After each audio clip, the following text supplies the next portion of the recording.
أعوذ بالله من الشيطان الرجيم. بسم الله الرحمن الرحيم.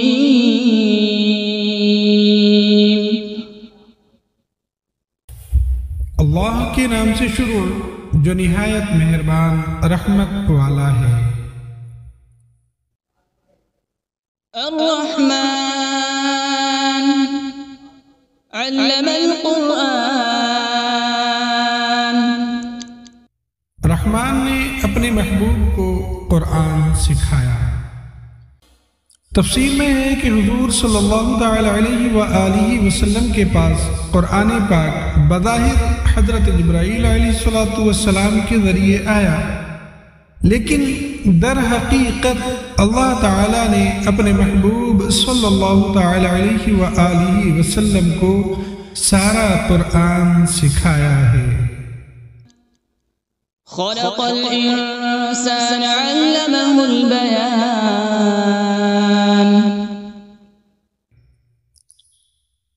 انسان کو پیدا کیا اور پھر اسے بیان سکھایا۔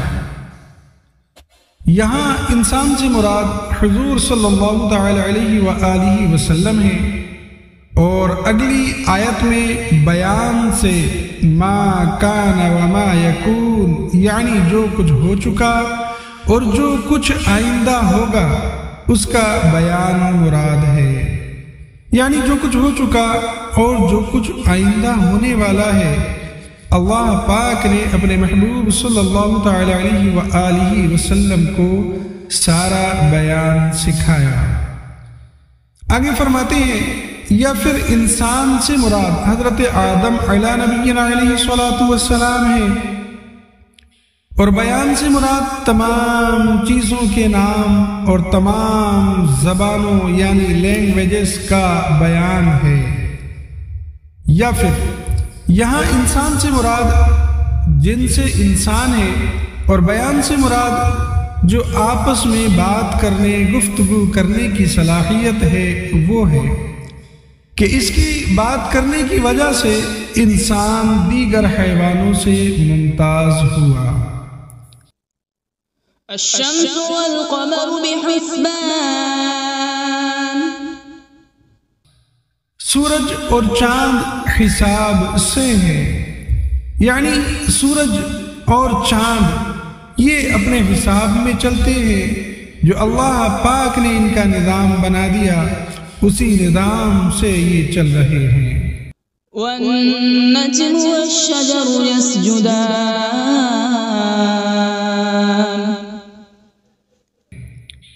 اور بغیر تنے والی نباتات اور درخت سجدہ کرتے ہیں۔ تفسیر میں ہے کہ نباتات اور درخت کے سجدہ کرنے سے مراد ان کے سایوں کا سجدہ کرنا ہے، یا اس سے مراد یہ ہے کہ وہ اللہ تعالی کے حکم کے فرما بردار ہیں۔ والسماء رفعها ووضع الميزان. ألا تطغوا في الميزان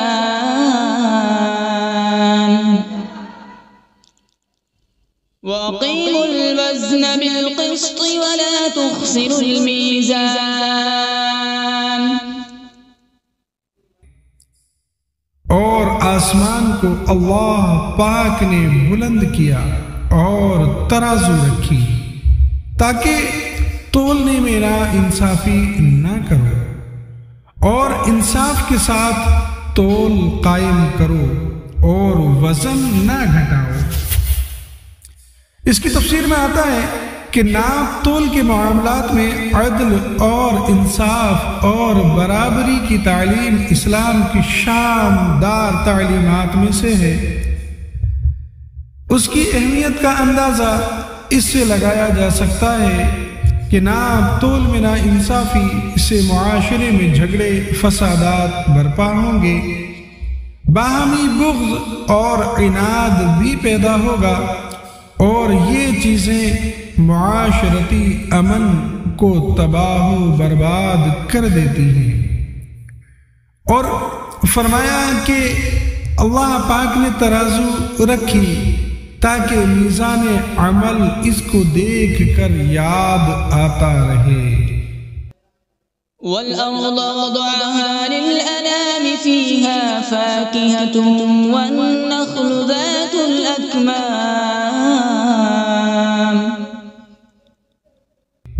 اور اس نے مخلوق کے لیے زمین رکھی، اس میں پھل، میوے اور غلاف والی کھجوریں ہیں۔ وَالْحَبُّ ذُو الْعَصْفِ وَالرَّيْحَانُ فَبِأَيِّ آلَاءِ رَبِّكُمَا تُكَذِّبَانِ۔ اور بھوسے والا اناج اور خوشبودار پھول ہیں۔ تو اے جنات اور انسانوں کے گروہ، تم دونوں اپنے رب کی کون کون سی نعمتوں کو جھٹلاؤ گے؟ خلق الانسان من صلصال كالفخار۔ اس نے انسان کو ٹھیکری جیسی بجنے والی سوکھی مٹی سے پیدا فرمایا۔ تفسیر میں ہے کہ یہاں انسان سے مراد حضرت سیدنا آدم علیہ نبینا علیہ السلام ہے، اور اس آیت میں اللہ تعالیٰ نے آپ علیہ السلام کی پیدائش کی کیفیت کا ایک انداز بیان فرمایا۔ وَخَلَقَ الْجَانَّ مِن مَّارِجٍ مِّن نَّارٍ۔ اور اس نے جن کو بغیر دھوئیں والی آگ کے خالص شعلے سے پیدا کیا، یعنی ایسے آگ کے شعلے سے پیدا کیا جس میں دھواں نہیں۔ فَبِأَيِّ آلَاءِ رَبِّكُمَا تُكَذِّبَانِ۔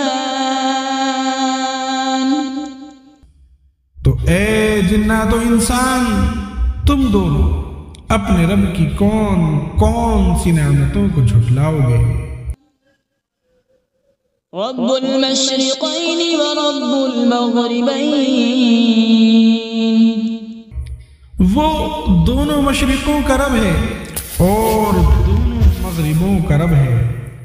تفسیر میں آتا ہے کہ دونوں مشرق اور دونوں مغرب، یعنی دونوں پورب اور دونوں پچھم۔ اس سے مراد یہ ہے کہ گرمیوں میں الگ سمت سے سورج نکلتا اور الگ سمت میں سورج چھپتا ہے، اسی طرح سردیوں میں کچھ سمت الگ ہو جاتی ہے چھپنے کی اور اس کے نکلنے کی۔ تو سورج کے طلوع ہونے اور غروب ہونے کے دونوں مقام مراد ہیں۔ فَبِأَيِّ آلَاءِ رَبِّكُمَا تُكَذِّبَانِ۔ تو تم دونوں اپنے رب کی کون کون سی نعمتوں کو جھٹلاؤ گے؟ مَرَجَ الْبَحْرَيْنِ يَلْتَقِيَانِ۔ اس نے دو سمندر بہائے کہ دونوں ملے ہوئے لگتے ہیں۔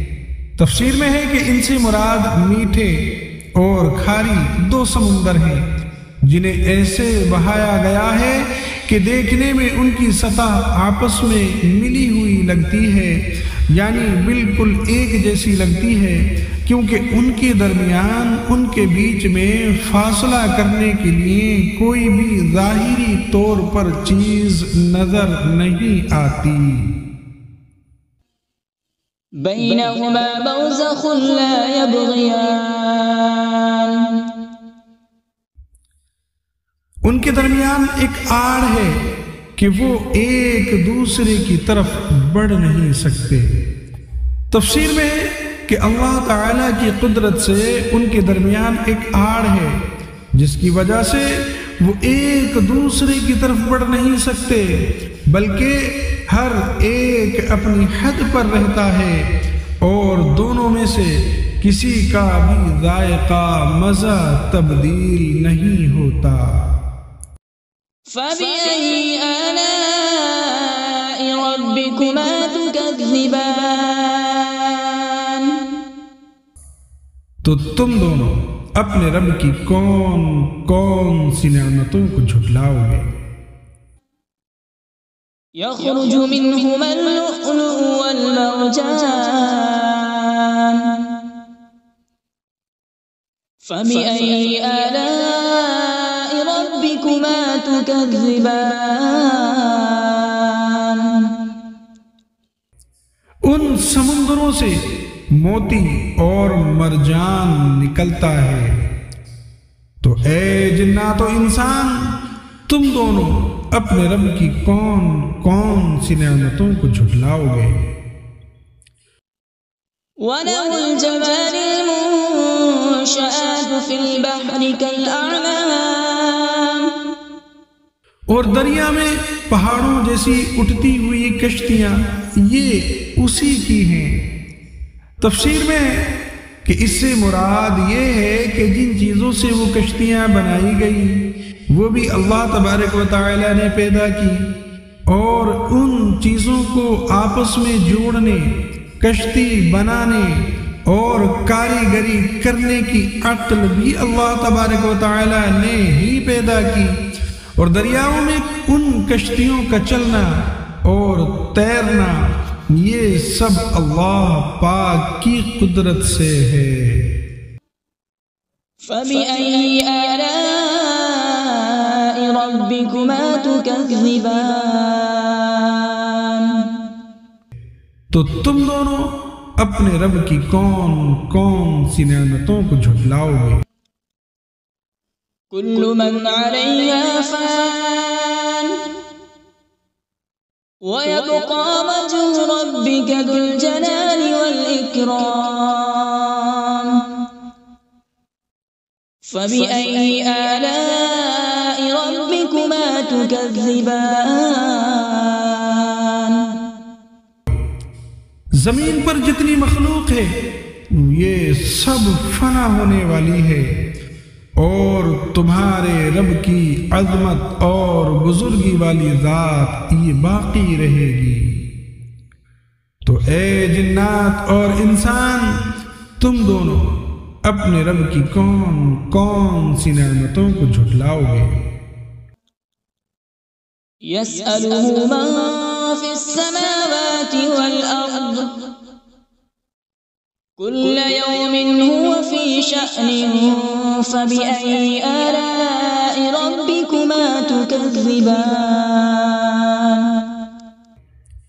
آسمانوں اور زمین میں جتنے ہیں سب اسی کے سوالی ہیں، اور وہ ہر دن کسی کام میں ہے۔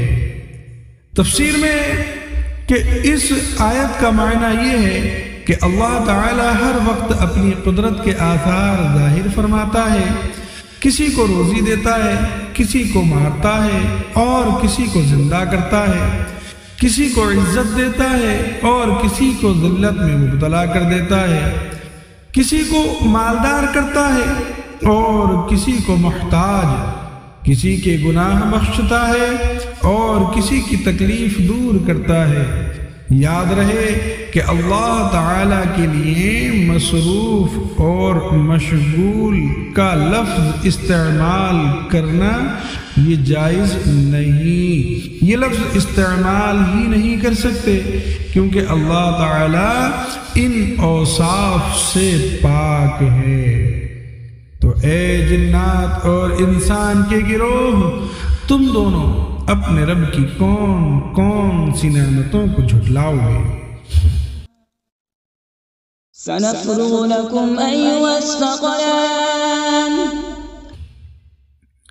اے جنوں اور انسانوں کے گروہ، ابھی ہم تمہارے حساب کا قصد فرمائیں گے۔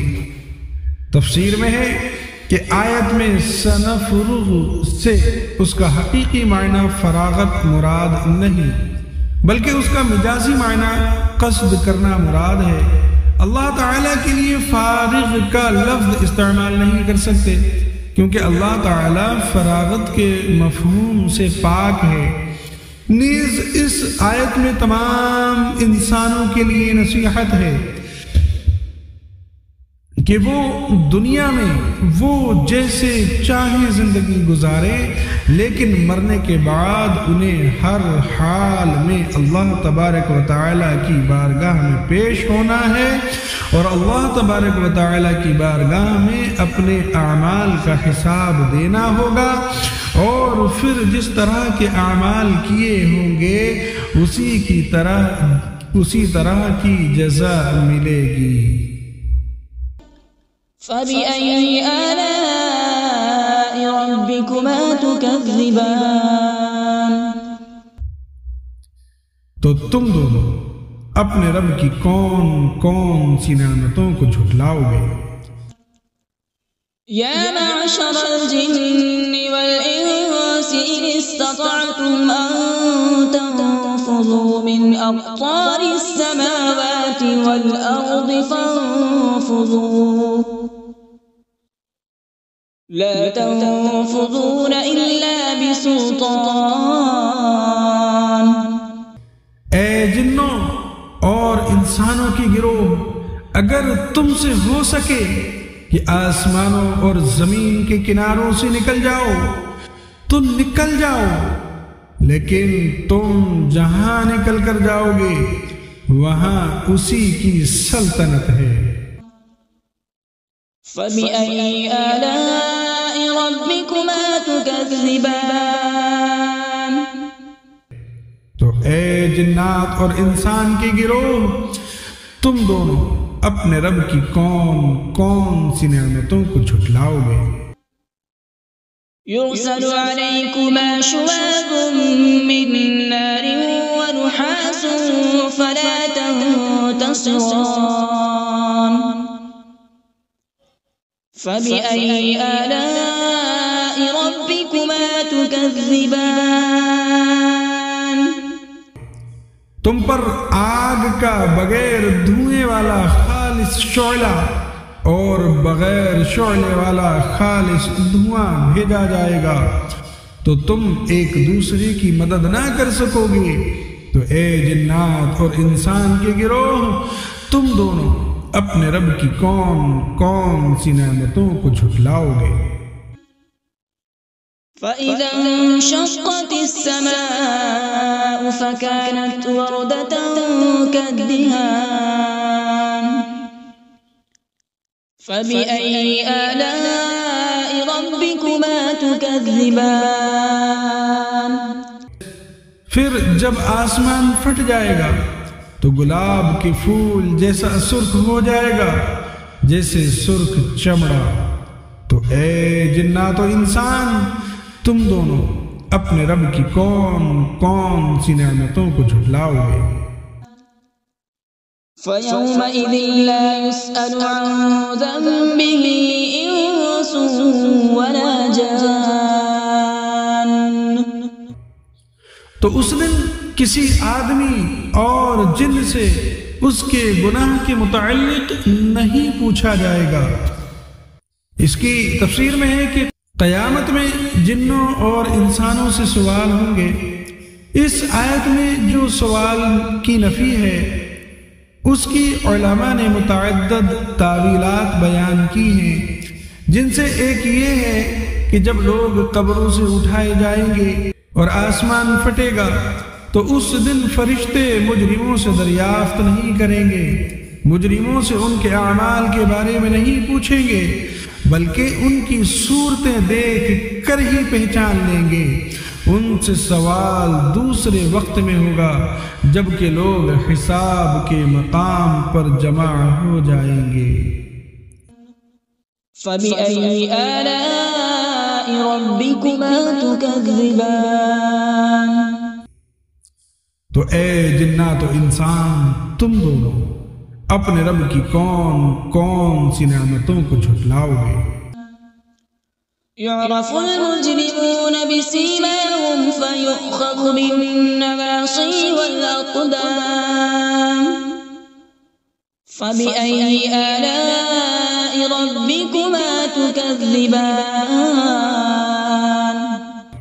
مجرم اپنے چہروں سے پہچانے جائیں گے تو انہیں پیشانی اور پاؤں سے پکڑا جائے گا، تو تم دونوں اپنے رب کی کون کون سی نعمتوں کو جھٹلاؤ گے؟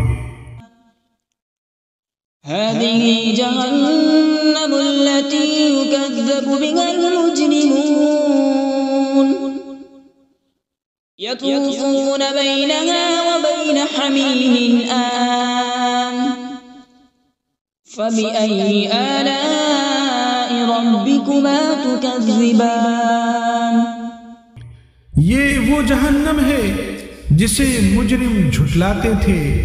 جہنمی جہنم اور انتہائی کھولتے ہوئے پانی میں چکر لگائیں گے، تو تم دونوں اپنے رب کی کون کون سی نعمتوں کو جھٹلاؤ گے؟ وَلِمَنْ خَافَ مَقَامَ رَبِّهِ جَنَّتَانِ، اور جو اپنے رب کے حضور کھڑے ہونے سے ڈرے اس کے لیے 2 جنتیں ہیں۔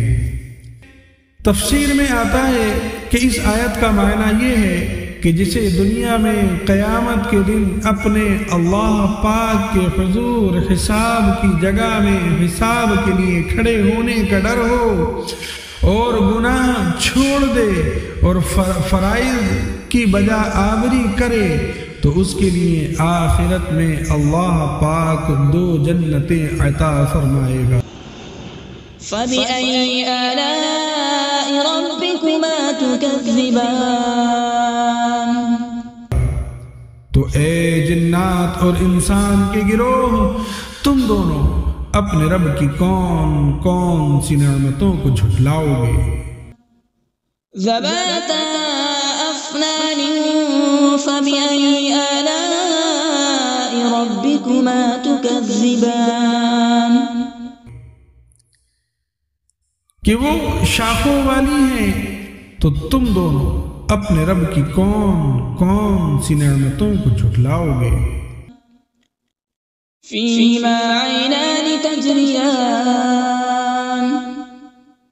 فَبِأَيِّ آلَاءِ رَبِّكُمَا تُكَذِّبَانِ۔ ان میں 2 چشمے بہ رہے ہیں، تو تم دونوں اپنے رب کی کون کون سی نعمتوں کو جھٹلاؤ گے؟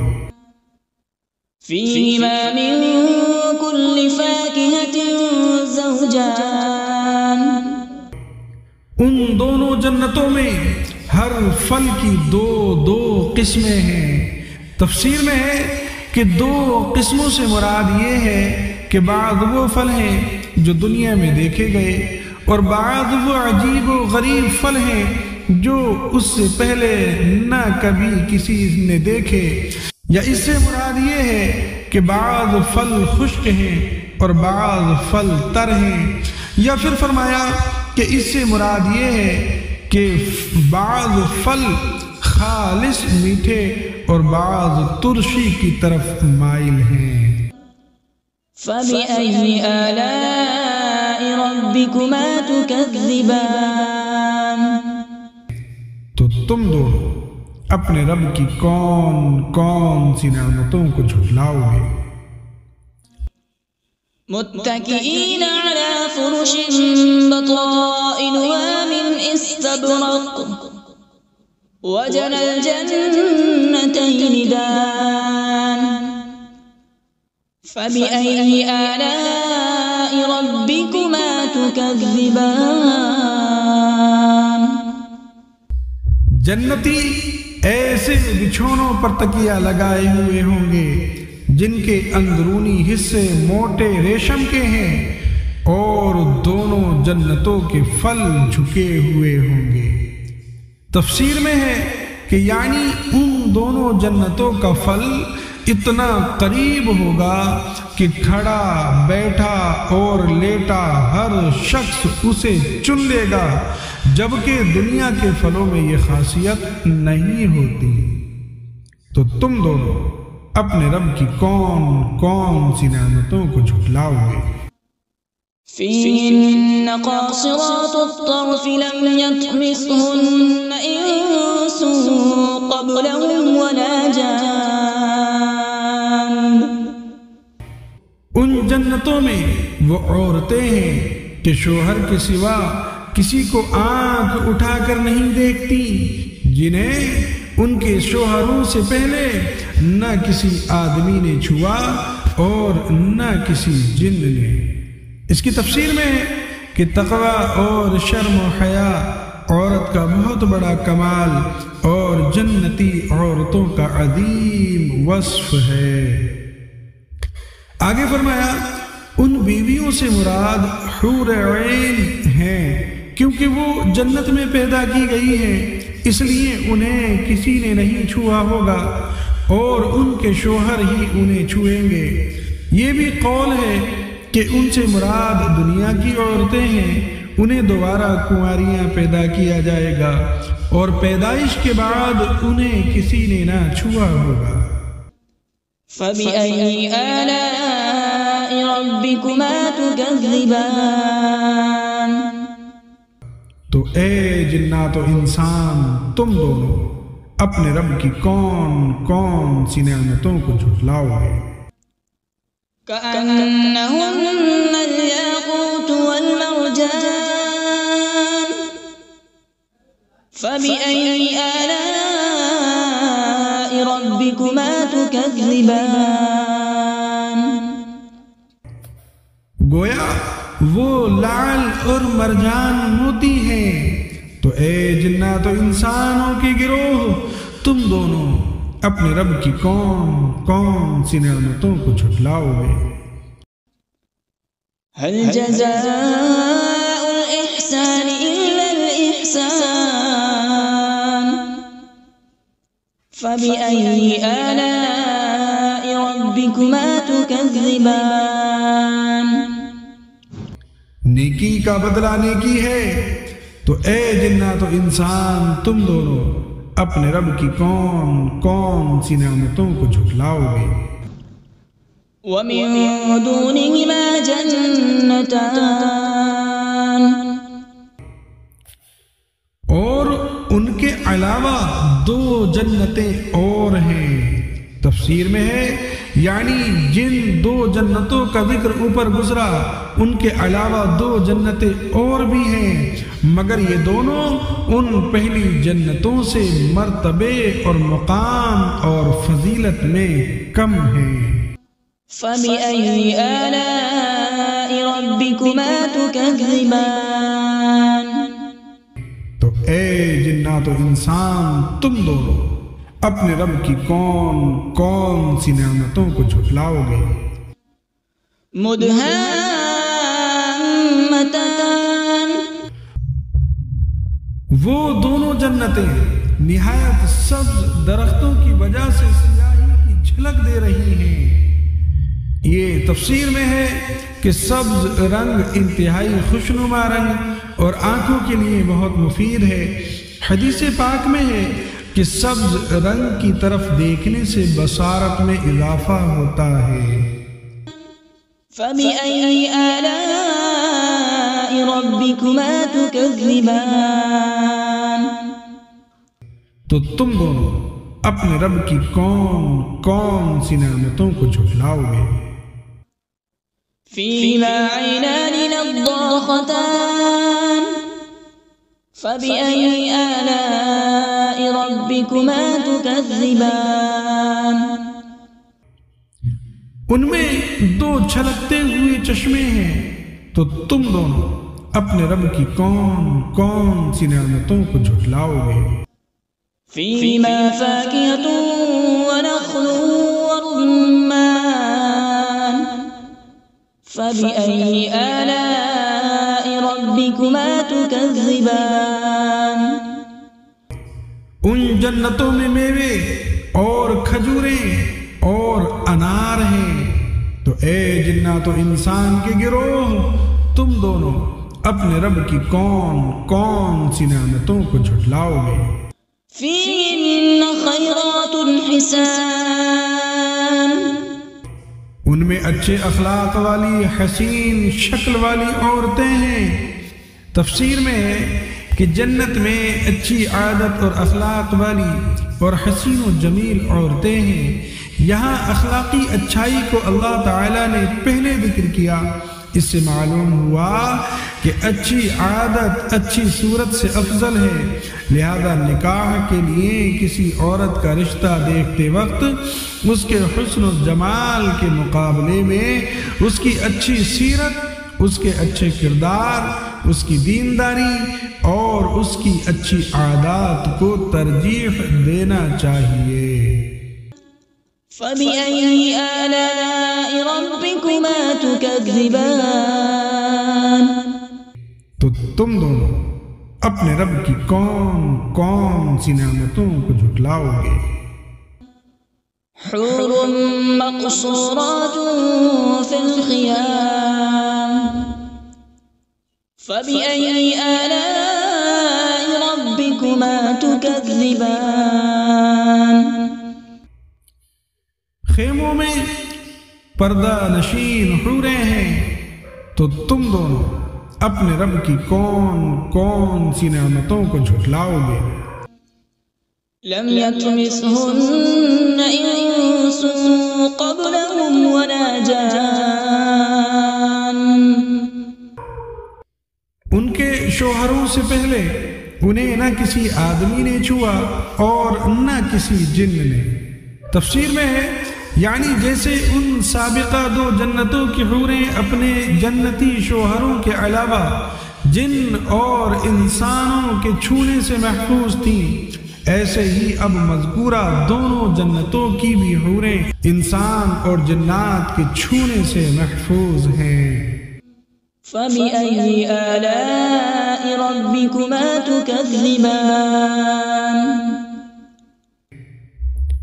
تو تم دونوں اپنے رب کی کون کون سی نعمتوں کو جھٹلاؤ گے؟ متكئين على رفرف خضر وعبقري حسان، جنتی سبز قالینوں اور انتہائی خوبصورت بچھونوں پر تکیہ لگائے ہوئے ہوں گے۔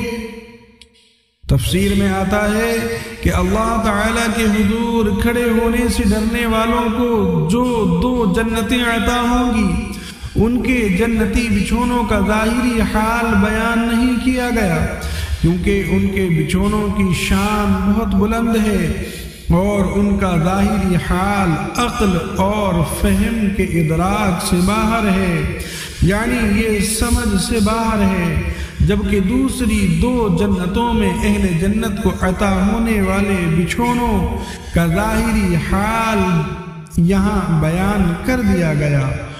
وہ سبز اور منقش ہوں گے، اس سے ان بچھونوں میں فرق صاف ظاہر ہو رہا ہے۔ فَبِأَيِّ آلَاءِ رَبِّكُمَا تُكَذِّبَانِ، تو تم دونوں اپنے رب کی کون کون سی نعمتوں کو جھٹلاؤ گے؟ تبارک اسم ربک ذی الجلال والإکرام، تمہارے رب کا نام بڑی برکت والا ہے جو عظمت اور بزرگی والا ہے۔ ان الفاظ یا ذی الجلال والاکرام کو اپنی عادت میں شامل کرنا چاہیے کہ اس سے دعا جلد قبول ہوتی ہے۔ صلو علی الحبیب صلی اللہ تعالی علی محمد صلی اللہ تعالی علیہ وآلہ وسلم۔